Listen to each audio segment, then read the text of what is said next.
Bonjour à tous, j'espère que vous allez bien. Bienvenue pour ce 90e numéro de l'Exode-Call. Et oui, une dizaine de plus, ça fait plaisir à voir, encore une fois, voir cette banque d'exercices qui n'a de cesse de grandir, de grossir. On a dépassé il y a peu les 170 exercices et on additionne Exode-Call et petits Exode-Call. Donc voilà, ça fait plaisir de voir qu'on va atteindre bientôt les 200 exercices. Bon, il y en a encore pour quelques mois, mais on va y arriver. Je croise les doigts pour que ça se fasse. Et bien sûr, on a l'objectif principal encore en ligne de mire qui sont les 300 exercices. Donc on aura atteint bientôt les 2/3 de cet objectif. Ça fait plaisir à voir. Et encore une fois, merci à vous qui me suivez peut-être depuis quelques mois, voire même quelques années. Et merci aussi à ceux qui découvrent la chaîne là en ce moment devant cette vidéo, parce qu'il faut bien un début à tout. Donc merci à vous, bienvenue également à vous si vous découvrez la chaîne à travers cette vidéo. Ça fait plaisir d'accueillir de plus en plus de curieux en mathématiques, de voir l'intérêt que suscite cette chaîne. Et j'espère que les choses vont durer le plus longtemps possible. Et puis j'espère que vous serez avec moi pour continuer et poursuivre cette aventure. Et on espère arriver enfin à ces objectifs-là en dehors de tout autre projet. Voilà, on va se lancer donc dans cet exercice à proprement parler. L'énoncé est le suivant, on aimerait étudier le problème de la ruine du joueur. C'est un exercice, un problème en fait de probabilité qui peut se traiter en première année de classe préparatoire pour peu qu'on réadapte l'énoncé de base, parce que il y a différents énoncés possibles de ce problème, mais là ici je vais vous proposer un énoncé qui sera tout à fait adapté aux premières années de classe préparatoire, mais je me permettrai d'aller un tout petit peu plus loin pour justement toucher les étudiants qui pourraient être intéressés à vouloir aller plus loin, et notamment des étudiants qui sont en train de préparer le CAPES ou l'agrégation. Ça pourrait être utile d'avoir ces informations supplémentaires s'ils veulent préparer un développement autour de ce sujet-là. Voilà. Bon, alors maintenant, c'est quoi ce problème de la ruine du joueur? Eh bien, le problème est le suivant, et en tout cas je vais vous l'énoncer de la manière suivante.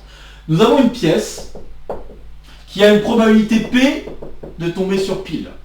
Alors cette probabilité, on va supposer que c'est une valeur comprise entre 0 et 1 strictement. On a deux joueurs qui vont faire plusieurs parties. À chaque partie, on a un arbitre qui lance la pièce. Et puis dans ce cas-là, il y a deux cas de figure. Soit la pièce tombe sur pile, soit elle tombe sur face. Et si elle tombe sur pile, alors dans ce cas-là, le joueur B donne 1 euro au joueur A. Alors oui, je décide de choisir comme monnaie l'euro. J'espère que vous m'en voudrez pas. J'aurais pu choisir les dollars canadiens ou les dollars US. J'aurais pu également choisir les francs suisses. J'aurais pu utiliser les dinars, enfin bref, ou les yens, tant qu'à faire. Bref, là j'utilise les euros parce que, je suis en France, donc je choisis la monnaie européenne. Tout va bien. Bref, j'espère que vous m'en voudrez pas. Alors maintenant, face, A donne 1 euro à B. Très bien. Et puis le jeu va se poursuivre jusqu'à ce que l'un des deux joueurs soit ruiné. Donc le jeu se termine dès que l'un des deux joueurs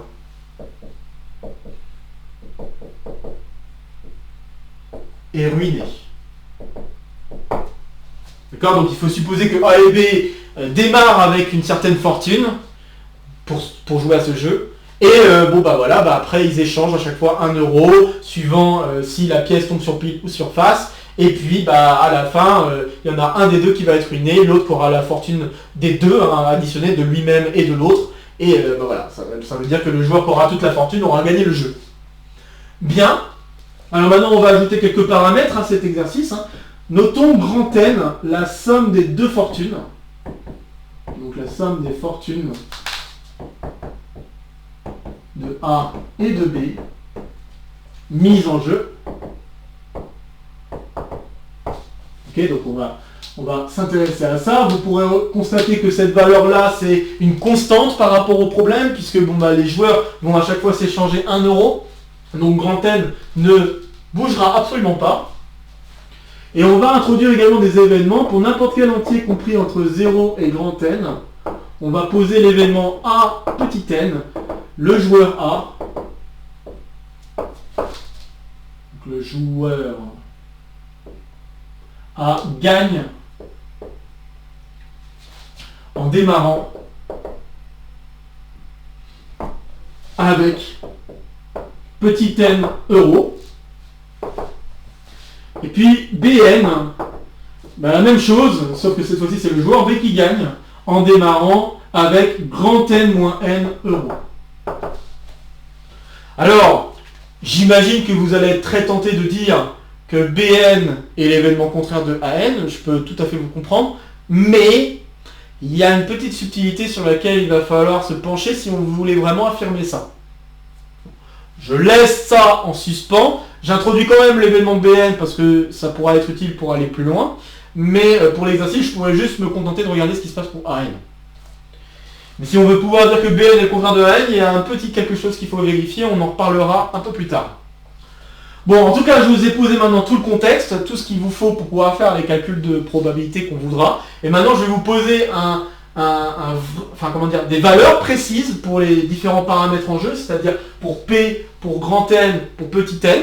Je vais vous poser ces valeurs-là. Et la question que je vais vous poser, c'est qui, entre A et B, va avoir le plus de chances de l'emporter. Ok ?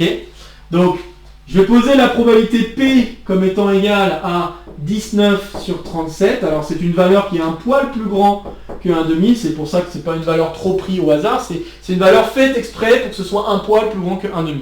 C'est fait exprès. D'accord ? Et je vais poser grand N égale 1000 euros bien sûr. Et puis petit n, on va supposer que A va démarrer avec 25 euros. La question donc que je vais vous poser est la suivante. Qui a le plus de chances de l'emporter dans cette configuration? Est-ce que ce sera A ou est-ce que ce sera B? Qui a le plus de chances de l'emporter?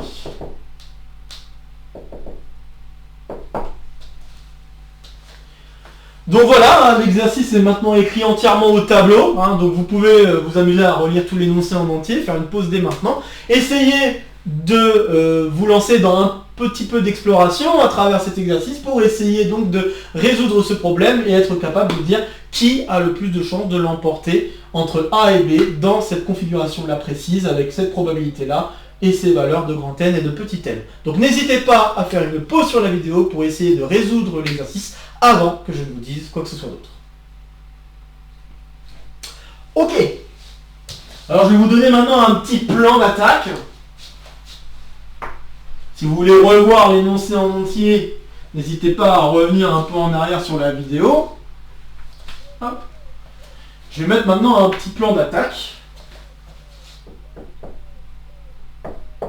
Alors le plan d'attaque, ça va être le suivant. On va chercher à calculer la probabilité que A l'emporte. Et en cherchant cette probabilité-là, on verra que cela va suffire pour pouvoir déterminer qui a le plus de chances de l'emporter. Alors pour tenter de répondre à cette question, ce qu'on va faire, c'est premièrement, je vais vous demander d'établir une relation de récurrence d'ordre 2 linéaire, bien sûr ça va être une récurrence linéaire, je peux dire linéaire, sur la probabilité de AN, donc sur la suite des probabilités de AN, compris entre 0 et grand N. Éventuellement, au besoin, on pourra introduire A indice moins 1 et A indice grand N plus 1. Éventuellement. On n'est pas obligé, mais on peut le faire. Très bien. Donc, établir une relation de récurrence d'ordre 2 linéaire entre ces probabilités-là. En déduire la valeur exacte de P de AN. Et conclure. Voilà le plan d'attaque que je vous propose. Et puis on pourra s'intéresser à d'autres questions. Alors bon, je vais peut-être le mettre. Car je vous ai dit tantôt que BN, a priori, c'est pas totalement... Enfin, a priori, ça pourrait ne pas être totalement l'événement contraire de AN. Pourquoi? Parce qu'il n'est pas impossible a priori que le jeu ne se termine pas. Donc une question qu'on pourrait se poser, subsidiaire, qui n'a pas trop à voir avec le gros problème en soi, mais ça peut être utile de voir ça. La question qu'on peut se poser, c'est est-ce que le jeu se termine?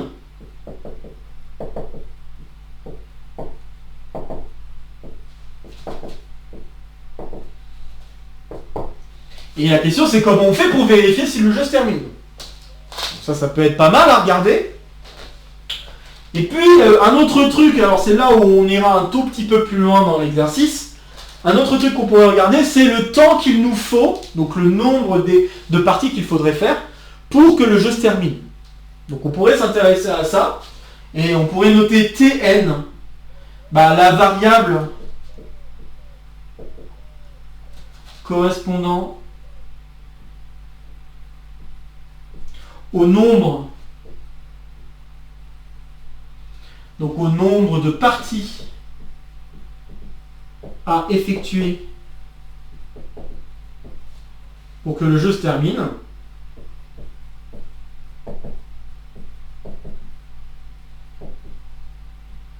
Et on pourrait se poser la question, c'est quoi l'espérance de Tn? Donc quel est le nombre moyen de parties à effectuer si on devait commencer une partie avec le joueur A qui a en sa possession petit n euros. Donc voilà, ça ce sont des questions pour aller un peu plus loin. Donc pour le 4, je pourrais éventuellement mettre un peu plus de détails. Pour le 5, je vais donner quelques pistes. Je ne vais pas rentrer dans tous les détails de calcul, mais je vais vous donner quelques pistes pour aller plus loin et ça pourrait être sympa de le faire. Voilà. Donc encore une fois, je vous invite à faire une pause sur la vidéo pour essayer de résoudre cet exercice, répondre point par point à ces petites questions que j'ai pu vous ajouter avant que je ne vous donne donc une résolution complète de l'exercice. Ok, j'espère que vous aurez essayé. Je pense que c'est un chouette exercice de probabilité à faire, qui lie à la fois des questions de probabilité et des questions de suite. Donc je trouve ça vachement cool aussi. Bien. Alors, on est parti pour la résolution.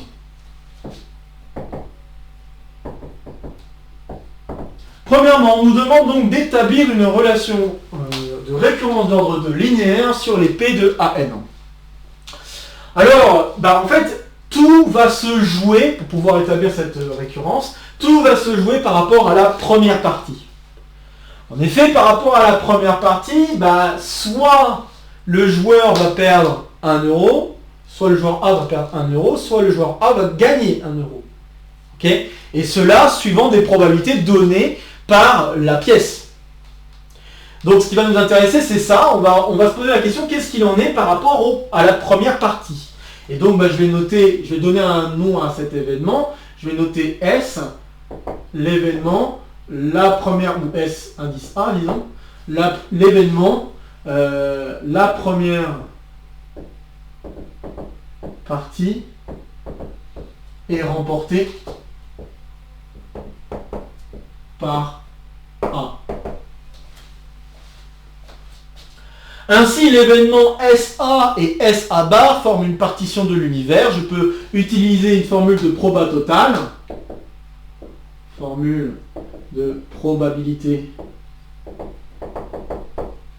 totale. Qui va me permettre de dire que la probabilité que AN se produise, ça va être la probabilité qu'on ait AN inter SA plus la probabilité de AN inter SA bar.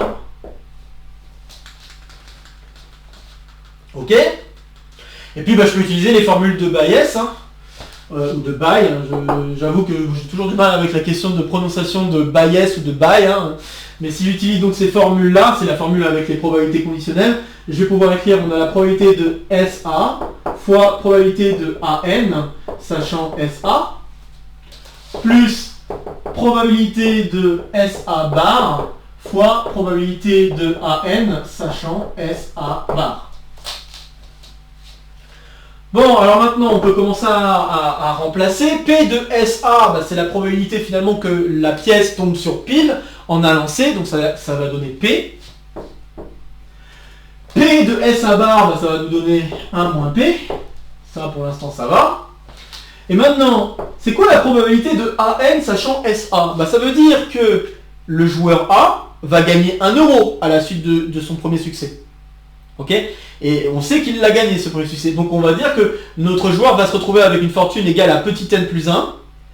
Et donc, bah, en fait, cette probabilité-là, elle correspond exactement à la question si le joueur A gagne ou pas en ayant démarré avec n plus 1 euros. Et c'est ça le truc ici. Donc en fait, cette probabilité-là, ça correspond exactement à la probabilité de A n plus 1. Puisque ça correspond exactement à la probabilité que le joueur A gagne en démarrant avec n plus 1 euro dans sa fortune. Et puis de même ici, bah là A a perdu 1 euro à la première partie, donc on se retrouve avec n moins 1 euro. Et la question qu'on se pose, c'est quelle est la probabilité que A l'emporte en démarrant avec n moins 1 euro. C'est exactement la même chose que déterminer cette probabilité-là.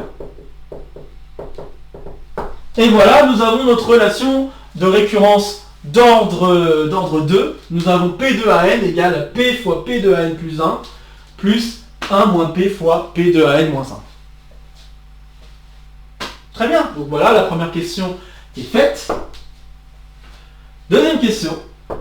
Donc on vous demande maintenant d'en déduire ce que vaut P de AN. Alors pour en déduire ça, bah, on utilise les outils d'étude des suites récurrentes d'ordre 2. Donc là on a une suite récurrente d'ordre 2, ça c'est assez clair. Alors qu'est-ce qu'on fait dans ce cas-là? On regarde l'équation caractéristique. Alors ici l'équation caractéristique, ça correspond à dire R égale P fois R carré plus 1 moins P fois 1. Donc je me retrouve avec ça. Le polynôme, si je le modifie un tout petit peu, ou en tout cas le polynôme où je veux chercher les zéros, je le modifie un petit peu, je vais trouver donc 0 est égal à P fois R carré plus, pas plus, moins d'ailleurs, moins R plus 1 moins P. Donc j'ai un polynôme de degré 2, on fait comme d'habitude, on pourrait faire un delta, tout ce qu'il faut. Sinon on peut utiliser la relation coefficient-racine et on pourra aussi remarquer qu'il y a une racine évidente de ce polynôme. La racine évidente c'est R égale 1.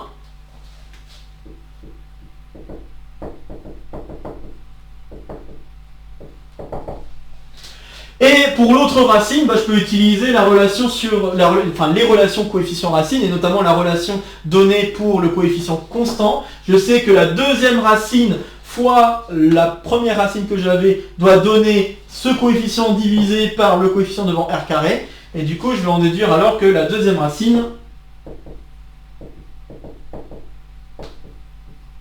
ce sera 1 moins P sur P.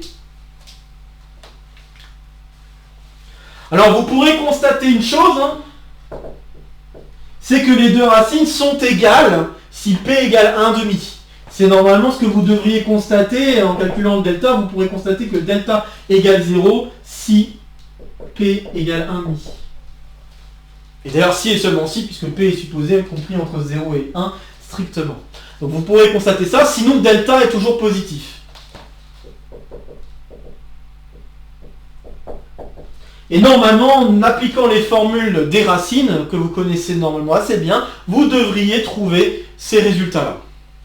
Bon, très bien. Alors maintenant que j'ai dit ça, c'est quoi la formule pour établir ce que va être P de AN en toute généralité? Eh bien, P de AN, c'est censé être égal à une constante fois 1 à la puissance n, plus une autre constante fois 1 moins P sur P à la puissance n. Donc voilà ce qu'on trouve, ok, en appliquant le cas ici où P est différent de 1,5. Donc là c'est le cas qui nous intéresse le plus, mais on pourrait aussi étudier le cas où P égale 1,5. Et dans le cas où P égale 1,5, on va avoir que P de AN, j'utilise l'autre formule pour les suites récurrentes d'ordre 2, je vais avoir A fois n plus B, le tout, fois 1 à la puissance n. Bon, bien sûr, le 1 à la puissance n va se simplifier, et donc on va avoir un truc beaucoup plus simple même que ce que l'on pense. Très bien. Donc maintenant, reste à déterminer les coefficients A et B. Et pour déterminer ces coefficients, on va utiliser le fait que P de A0 vaut une certaine valeur, et P de A grand N vaut une certaine valeur. Donc là, en l'occurrence, Si A démarre avec 0 €, bah, ça veut dire que A est déjà ruiné, donc la probabilité que A l'emporte en partant de 0, ça sera 0. Et puis on remarquera aussi que la probabilité que A l'emporte en ayant toute la fortune, eh bien c'est 1. Donc je vais utiliser ça pour pouvoir avoir les autres valeurs, enfin les valeurs de A et B. Donc je vais me permettre d'effacer ça. Encore une fois, n'hésitez pas à faire demi-tour sur la vidéo s'il y a des choses que vous voulez revoir par rapport au raisonnement que je suis en train de vous décrire. Hop. On va voir une explication, ça fait pas de mal. Donc, ce que je viens de dire, c'est P de A0, c'est 0, parce que là, ça veut dire c'est la probabilité que A l'emporte en partant de 0 €. Comme A est ruiné, automatiquement, bah A ne peut pas l'emporter, il a perdu, direct. Mais alors, si j'applique la première formule, donc là, je vais d'abord faire le cas avec P différent d'un demi. Ok, bah, je vais trouver, si je remplace N par 0, que A plus B est donc égal à 0. D'accord? Et puis maintenant, si je regarde la probabilité de A grand N, ça va me faire 1, puisque bon bah là, A, bah, il a toute la fortune en sa possession, donc bah, la probabilité qu'il l'emporte, bah, comme B est ruiné, c'est fini, le jeu est terminé, donc A l'a emporté. Très bien. Et bah, si j'applique, je vais avoir donc A plus B fois 1 moins P sur P à la puissance grand N. Très bien, alors la première équation me permet de dire que que B égale moins A. Et la deuxième équation, bah, je vois que je vais pouvoir mettre A en facteur, donc je vais avoir donc A fois 1 moins P sur P à la puissance grand N. Et donc je vais trouver que A, c'est égal à 1 sur 1 moins P sur P à la puissance grand N. Je vais peut-être arrêter d'écrire 1 moins P et je vais noter Q égale 1 moins P. D'accord ? Juste pour que ça rende les formules un petit peu plus jolies, si je puis dire. Donc ça veut dire que P de AN, c'est donc égal à la formule suivante, 1 moins Q sur P, le tout à la puissance petit n, sur 1 moins Q sur P à la puissance grand N. Voilà ce qu'on obtient. Très bien, donc ça c'est pour la première formule. Pour la deuxième formule, donc si je le fais aussi pour P égale 1,5, juste pour pouvoir comparer si on veut. Ok, donc si je regarde pour P égale 1,5 cette fois-ci, ben, j'ai les mêmes équations. Donc je vais pouvoir écrire que P de A0, ça fait 0, et ça va être égal à A, ben là ça va être égal à B. Puisque A fois 0 plus B, donc ça va faire B. Donc B égale 0, et puis P de A grand N, ben, ça doit faire 1, et ça va être égal à A fois grand N, plus B, mais B vaut 0, donc on va conclure que A égale 1 sur grand N, et donc la probabilité s'en retrouve presque, un truc qui ressemble presque à un truc uniforme, c'est pas tout à fait ça, mais c'est presque ça. En tout cas, on a une probabilité ici de donc de AN, qui va être égale à petit n sur grand N, tout simplement. Donc une probabilité un petit peu plus simple. Qui pourrait limite se déduire si on regardait ce qui se passerait ici, la limite quand P tend vers 1,5. Donc si on s'amusait à regarder la limite quand P tend vers 1,5 de cette fraction, on se rendrait compte qu'on se rapprocherait et en fait qu'on va tendre vers cette valeur-là exactement. Très bien, alors maintenant que j'ai fait ça, bah conclure. Alors conclure, ça veut dire qu'il faut juste faire de l'application numérique. Là, il n'y a rien de très sorcier. Donc je vous rappelle que dans l'énoncé P, c'était égal à 19 sur 37. Je vous rappelle que grand N c'est égal à 1000. Et je vous rappelle que petit n est égal à 25. Si vous faites l'application numérique, vous allez être grandement étonné. Peut-être, enfin moi je pense que vous devriez être étonné. Car en effet, la probabilité de AN va être environ de 0,744, etc. Ce qui est une valeur un peu plus grande que 1,5. Ça veut dire donc que A a plus de chances de l'emporter que B, parce que bon, la probabilité de BN, on ne peut pas avoir B et A qui l'emportent en même temps, donc on sait que l'événement BN fait partie de l'événement contraire de AN. On ne sait pas encore si c'est bien l'événement contraire, d'accord, mais on sait au moins que ça doit faire partie de l'événement contraire. Mais si ça fait partie de l'événement contraire, ça veut dire que la probabilité de BN est inférieure à la probabilité de AN bar, et AN bar, elle est plus petite que 1,5. Donc on conclut alors que A a plus de chances de l'emporter que B. Ce qui paraît normalement très contre-intuitif, puisque vous avez pu remarquer que par rapport aux paramètres que j'ai posés, on était plutôt susceptible de dire que B avait plus de chances de l'emporter. Et bien en fait, non. Donc je vous invite grandement à faire par vous-même l'application numérique pour vous rendre compte qu'en effet, on tombe sur ce type de probabilité, ce qui normalement devrait être assez étonnant. Alors après, vous pourriez vous amuser à déterminer pour quelle valeur de petit n est-ce qu'on a une bascule, à partir de quel moment est-ce que B va l'emporter devant A. Vous faites un petit truc logarithmique, car vous pouvez constater que comme grand N est très grand, ce truc-là peut s'apparenter à quelque chose qui est proche de 0. Donc finalement, c'est comme si je divisais par 1, et faire une petite résolution logarithmique pour trouver une valeur de n qui convient. Alors la valeur de n qui convient, en ayant tâtonné un petit peu, c'était 12 ou 13, d'accord. Donc la bascule se fait aux environs de n égale 12 ou n égale 13. Ce qui, normalement, est encore très étonnant quand même. Donc on peut avoir très peu de fortune au départ, une probabilité on tombe sur pile, donc une probabilité qui est sensiblement plus grande que 1,5, mais vraiment très peu, d'accord, très peu plus grande que 1,5. Et pourtant, même si on a une fortune très faible, on peut quand même réussir à emporter le jeu. Donc c'est quand même, je trouve ça très surprenant. Et en fait, ce qui nous surprend, c'est encore une fois un problème d'exponentiation. Puisque comme pour le paradoxe des anniversaires, on a du mal à vraiment se rendre compte à quel point l'exponentiation est quelque chose qui peut très vite croître ou très vite décroître, suivant dans quel sens on regarde. Très vite tendre vers 0 ou très vite tendre vers plus infini.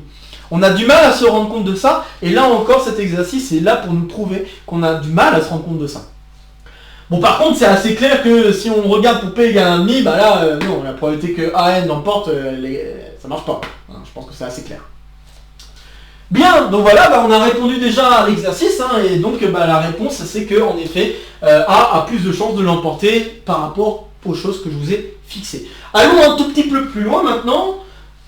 Je vous demande, est-ce que le jeu se termine? Et c'est là où on va rentrer un petit peu plus dans des subtilités, car la question de savoir si le jeu se termine, c'est quand même une question de se dire, en fait, est-ce que Bn c'est bien le contraire de An? Car en effet, le contraire de An, vous pourriez dire, le contraire que A gagne à partir de n euros, vous pourriez dire c'est B gagne.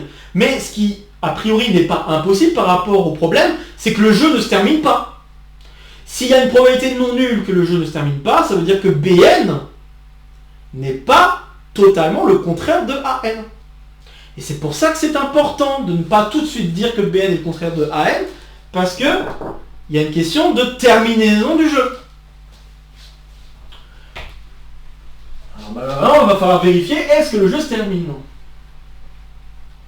Alors je vais essayer de garder les formules que j'ai trouvées pour An, P de An et hop, donc P de An, on avait trouvé 1 moins Q sur P à la puissance N sur 1 moins Q sur P à la puissance grand N. Et donc ça c'est pour P différent d'1,5. Et pour P égale 1,5, on trouve P de An égale petit n sur grand N.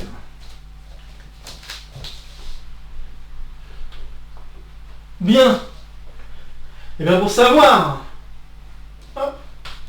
ce que vaut cette probabilité-là, enfin, savoir ce que vaut en fait Bn, bon, en fait, essentiellement, on n'a même pas forcément besoin de vraiment savoir ce que vaut Bn, mais ce qu'on a besoin de savoir, c'est qu'est-ce que vaut la probabilité de An avec Bn. Si la somme des deux probabilités donne bien 1, ça veut dire que le jeu se termine. Donc là, ça serait une première chose à constater. Le jeu se termine si et seulement si P de An plus P de Bn égale 1. Alors c'est vrai que je devrais dire se termine presque sûrement, parce que c'est en termes de probabilité. A priori, l'événement en termes de probabilité, c'est quasi certain, en tout cas c'est presque sûr que le jeu se termine, en termes de probabilité, mais pas forcément en termes d'événement. D'accord ? Il y a quand même une petite subtilité, c'est un événement qui n'est pas impossible en soi en termes de conception du jeu. C'est comme par exemple quand on lance une pièce une infinité de fois, pour la loi géométrique, c'est comme quand on lance une pièce une infinité de fois parce qu'on devait lancer la pièce jusqu'à ce qu'on tombe pour la première fois sur pile et que malheureusement on tombe jamais sur pile. Cet événement-là, c'est pas forcément un événement impossible, mais en tout cas c'est un événement presque impossible au sens où en termes de probabilité ça fait 0. Mais l'événement en lui-même, c'est un événement qui peut être à considérer par rapport au problème. Là c'est pareil, par rapport au problème, le jeu pourrait ne pas se terminer. Et donc bah, là, on va essayer de conclure qu'il se termine presque sûrement en disant que la somme des probabilités des deux autres événements, c'est-à-dire AN et BN, le fait que A gagne ou que B gagne, eh bien, ça soit égal à 1. Alors pour faire ça, eh bien, ce que je vais faire, c'est que je vais établir une relation de récurrence pour P de AN plus P de BN. Je pourrais faire ça. Alors, il y a plusieurs manières de faire, hein, mais je pourrais déterminer une relation pour BN, hein, ça c'est pas impossible non plus, mais je pourrais aussi établir une relation de récurrence d'ordre 2 sur AN et BN. Et si je fais ça, eh ben, vous allez voir qu'en fait, ça va devenir très très simple de résoudre le problème. Vous allez constater très vite. Donc, ok, alors maintenant je lance, donc j'ai la relation que je vais établir, c'est une relation qui ressemble beaucoup à celle qu'on a déjà établie. Donc en fait, je vais faire P de AN plus P de BN. Je fais exactement la même chose avec mon événement SA, c'est-à-dire l'événement qui dit si on a obtenu pile au premier lancer ou pas. Et donc si je fais ça, bah, je vais avoir P fois la probabilité de AN plus... Il ne faut juste pas faire trop de bêtises. Donc P de AN, enfin fait P de AN plus 1 plus Q P. Alors il ne faut juste pas faire de bêtises. P de AN. Non, Q de AN moins 1, je vais arriver. Q de P de AN-1. Et là, il faut faire attention à comment j'avais posé l'événement BN. Je vous rappelle que BN, c'était la probabilité que B l'emporte, sachant que A a N euros. Donc du coup, la probabilité de BN plus 1, ça va être la probabilité que B l'emporte, sachant que A a N plus 1 euros.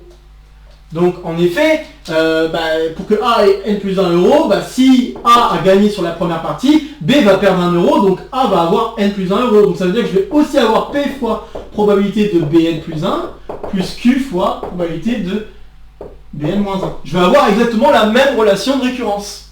Okay, pour la somme. D'accord? Donc ça veut dire que la somme des probas, les racines seront les mêmes. Donc la somme des probas vont pouvoir s'écrire une certaine constante. Alors je vais peut-être faire attention parce que tout à l'heure j'ai noté A et B, j'aurais peut-être pas dû appeler A et B, mais bon c'est pas grave.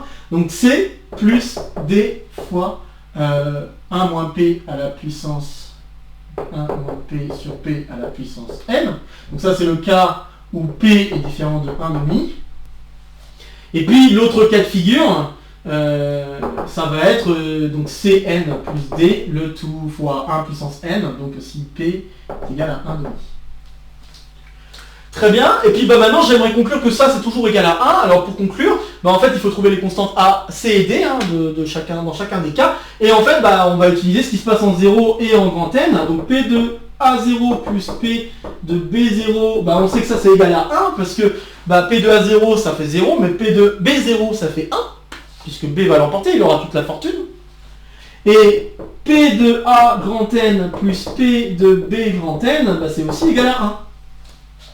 Et si j'écris ces deux équations, on peut se rendre compte qu'une solution qui convient, je n'ai même pas besoin de chercher à résoudre vraiment, mais une solution qui convient pour le premier cas, donc si P est différent d'1,5, une solution qui convient c'est de prendre C égale 1, D égale 0. Et ça va être la seule qui convient, puisqu'on va avoir deux équations qui sont linéairement indépendantes, donc ça va être la seule solution qui convient. Et puis pour P égale 1,5, là cette fois-ci c'est C qui est égal à 0 et D qui est égal à 1. Ça aussi, là la résolution est beaucoup plus simple dans le deuxième cas, mais à la fin on arrive à la même conclusion. Donc on va pouvoir conclure, dans les deux cas, qu'en effet, P de AN plus P de BN, ça fait 1. Et donc que le jeu se termine presque sûrement. Donc voilà, ça c'est déjà un point qu'on pouvait aborder, et vous voyez que j'ai pas forcément besoin de déterminer P de BN pour le conclure. J'ai juste eu besoin en fait de voir que P de AN plus P de BN vérifie encore une relation très similaire à P de AN. Et en fait P de BN aussi vérifie une relation très similaire à P de AN, évidemment. Mais en faisant ça, je me rends compte très très vite, sans trop de difficultés, sans avoir à faire un énorme calcul, me rendre compte que la somme des probas c'est toujours 1 pour tout n. Bien. Alors maintenant, qu'en est-il de l'espérance ?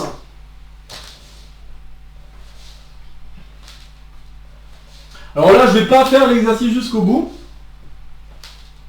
mais je vais juste vous donner la piste pour démarrer. Et là, bon là, je vais parler essentiellement à des gens qui ont un petit peu plus de connaissances en probabilité, donc même pas forcément en deuxième année de classe prépa, parce que c'est quelque chose qu'on voit pas trop en deuxième année de classe prépa. C'est un petit peu plus haut, donc je pense que c'est plus pour CAPES et agrégation. C'est pour ça que je ne vais pas aller beaucoup plus loin, mais ça peut être quelque chose d'intéressant à regarder.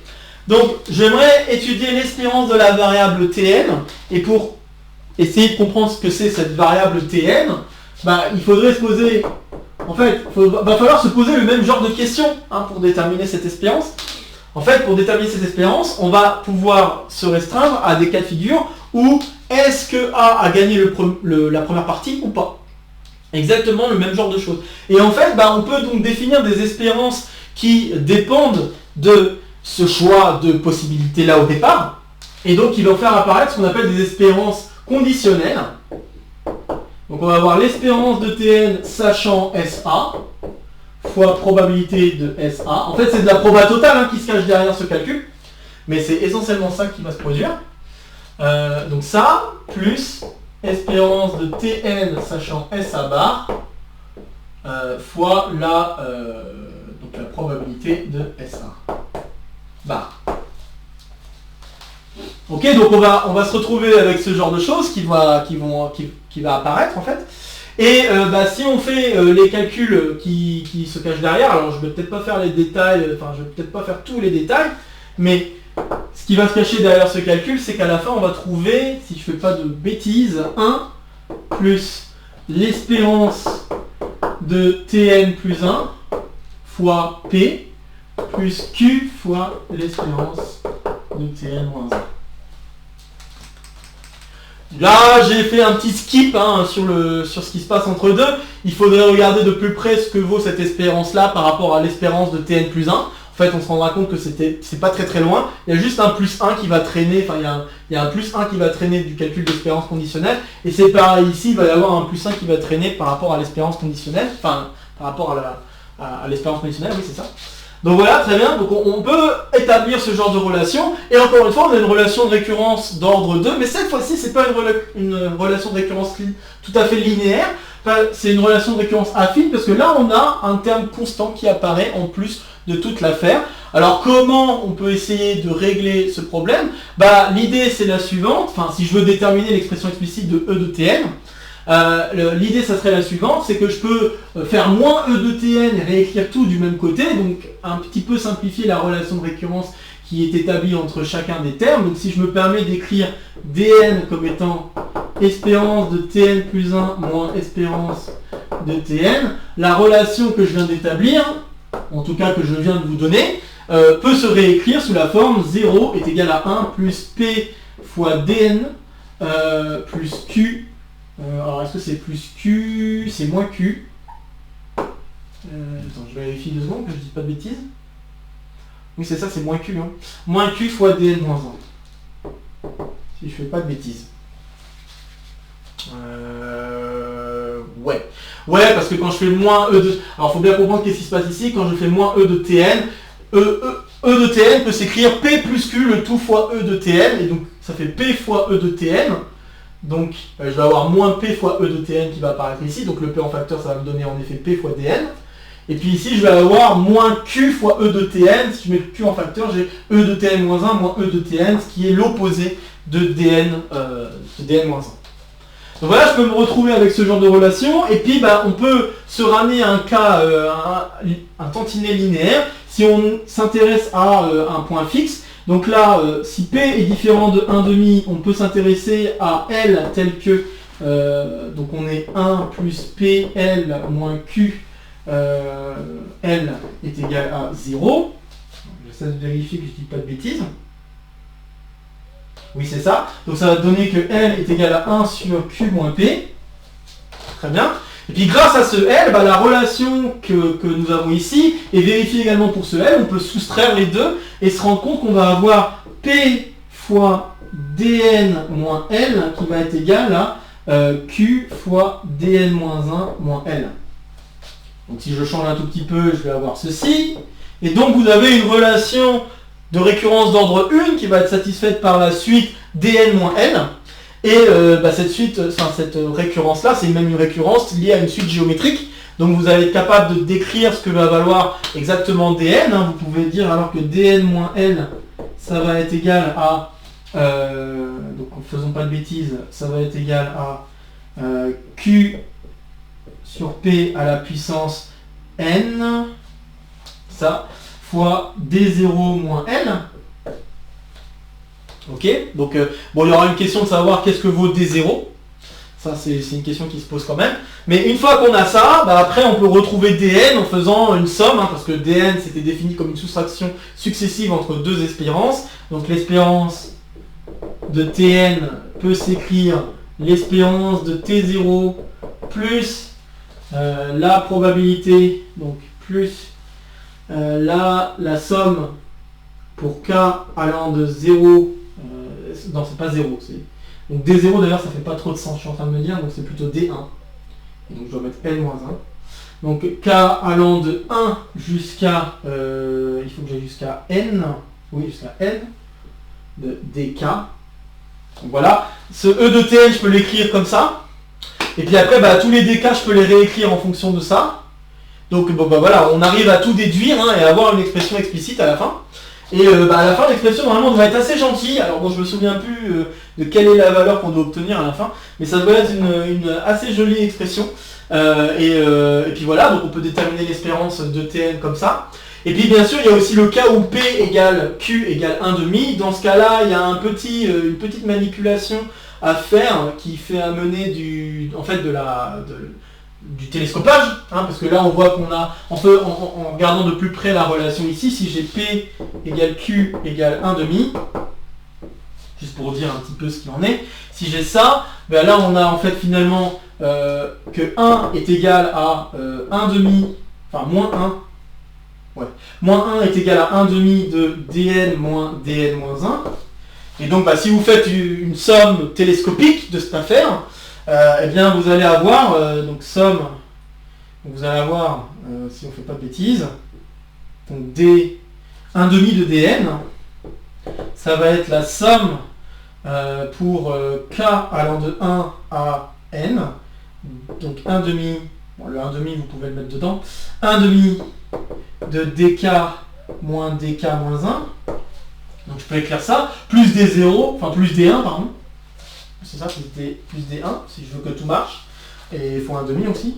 Donc je vais avoir ceci, et puis ça, je peux l'avoir en disant, que je fasse pas de bêtises, donc je peux l'avoir en disant que ça c'est toujours égal à moins 1, donc je vais avoir moins, finalement moins n, il y a combien de termes là-dedans, il y en a n, donc moins n plus D1 sur 2 quoi. Voilà, donc j'arrive à avoir une expression facile comme ça, grâce à juste du télescopage.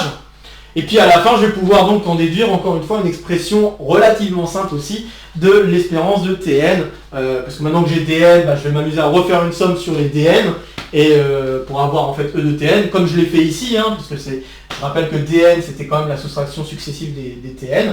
En fait, c'est une opération qu'on a, je pense, déjà vu hein, d'ailleurs, ce truc de faire des soustractions d'espérance. C'est une opération qu'on a déjà vue, je me permets de faire la référence ici, dans un exercice sur le problème du collectionneur.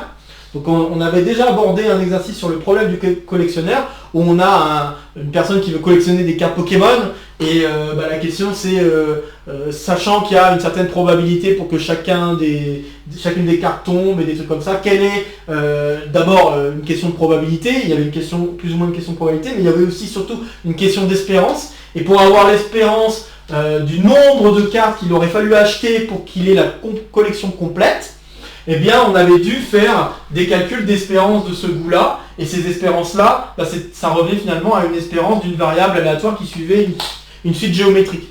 Donc c'est tout ça pour dire que cette opération-là, de regarder l'espérance de Tn plus 1 moins l'espérance de Tn, c'est quelque chose d'assez classique hein, dans les exercices de probabilité, un peu poussé comme celui que je viens d'amener là avec cette question-là. Donc bon, je ne vais pas donner les formules parce que je ne les ai pas sous la main là, mais je pourrais éventuellement vous les écrire rapidement en commentaire si ça vous intéresse de le faire par vous-même. Je trouve que voilà, si vous voulez aller plus loin, ça peut être intéressant et éventuellement ça pourrait enrichir un développement que vous pourriez faire en agrégation ou en CAPES. Bon, je voulais pas forcément aller aussi loin que ça parce que je veux rester quand même dans le cadre classe préparatoire, mais voilà, si vous voulez aller plus loin, vous pouvez aller plus loin en arpentant un petit peu cette direction davantage.